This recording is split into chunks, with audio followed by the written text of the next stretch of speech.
بسم اللہ الرحمن الرحیم۔ آج کی نشست میں زکوٰۃ کی ضرور و اہمیت قرآن و احادیث کی روشنی میں اس کے بارے میں گفتگو کی جائے گی۔ تو در مختار اور شامی میں ہے کہ زکوٰۃ ہجرت کے دوسرے سال فرض ہوئی تھی اور اللہ رب العزت نے لفظ زکوٰۃ 32 مرتبہ قرآن مجید میں بیان فرمایا ہے۔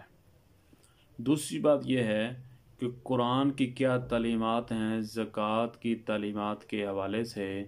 تو قرآن مجید میں اللہ رب العزت سورہ البقرہ کی آیت نمبر 43 میں فرماتے ہیں وَأَقِیمُوا الصَّلَاةَ وَآتُوا الزَّکَاةَ،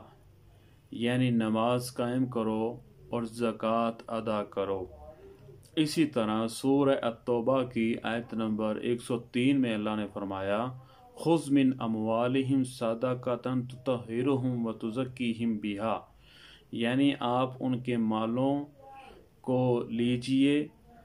اور صدقہ لیجئے یعنی زکوٰۃ لیجئے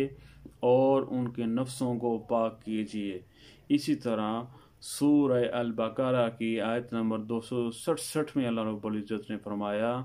یا ایھا الذین آمنوا انفقوا من طیبات ما کسبتم ومما اخرجنا لکم من الارض، اے اہل ایمان، جو اللہ رب العزت نے تمہیں پاکیزہ مال دیا ہے اور جو تمہارے لیے رزق اللہ نے زمین سے نکالا ہے اس میں سے خرچ کرو۔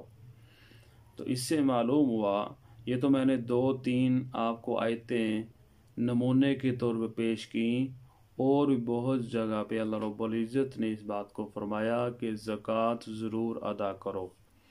احادیث کی طرف اگر ہم دیکھیں تو آپ علیہ السلام کے پاس ایک وفد آیا، انہوں نے آ کے عرض کی یا رسول اللہ صلی اللہ علیہ وسلم ہمیں اسلام کی تعلیمات کے بارے میں بتائیں، تو آپ نے فرمایا کہ نماز ادا کرو اور زکوٰۃ ادا کرو۔ اسی طرح صحیح بخاری میں ہے، آپ نے فرمایا کہ بنی الاسلام علی خمس شہادت اللہ الہ الا اللہ وان محمد رسول اللہ واقام الصلاۃ وایتاء الزکاۃ والحج وصوم رمضان او کما قال علیہ السلام، کہ اسلام کی بنیاد 5 چیزوں پر ہے۔ سب سے پہلے اس چیز کی گواہی دینا کہ اللہ کے سوا کوئی عبادت کے لائق نہیں اور حضرت محمد صلی اللہ علیہ وسلم اللہ کے بندے اور رسول ہیں، نماز کا قائم کرنا، زکوٰۃ ادا کرنا، روزے رکھنا اور حج ادا کرنا۔ تو اس میں ایک بات کہ زکوٰۃ ادا کرنا یہ اسلام کے 5 ستونوں میں سے ایک ستون ہے، اس سے بھی اس کی اہمیت واضح ہوتی ہے۔ پھر ایک روایت میں ہے، آپ نے فرمایا کہ مجھے حکم دیا گیا ہے کہ میں ان لوگوں سے لڑوں یہاں تک کہ وہ اس بات کی گواہی دے دیں کہ اللہ کے سوا کوئی عبادت کے لائق نہیں اور میں اللہ کا رسول ہوں، اور وہ نماز ادا کریں اور زکوٰۃ ادا کریں۔ لہذا قرآن و سنت کی تعلیمات کو دیکھتے ہوئے ہمیں چاہیے کہ جو صاحب نصاب ہو